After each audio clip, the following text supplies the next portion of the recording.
In today's video, I'll show you how to install the Silent Purchase Trainer for Red Dead Redemption. Check my video description for this mod's download link. Right-click on Script Hook and select WinRAR and select Open with WinRAR.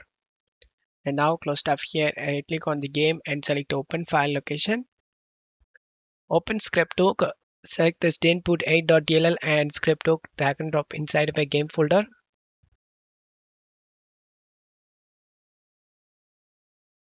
If it asks for replace the file in the destination, select replace the file in the destination and select the trainer. Accept the txt files, drag and drop all these files inside of a game folder. Now you can launch the game. Once you are in game, press the F4 key to open up this silent trainer. Using the up arrow and down arrow, choose options. Press enter to select option.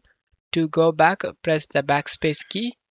To check this trainer is working, go to valid option and in time settings, change the hot. The trainer is working. I hope this video helped you. If the video helped you, don't forget to leave a like and subscribe. Thank you.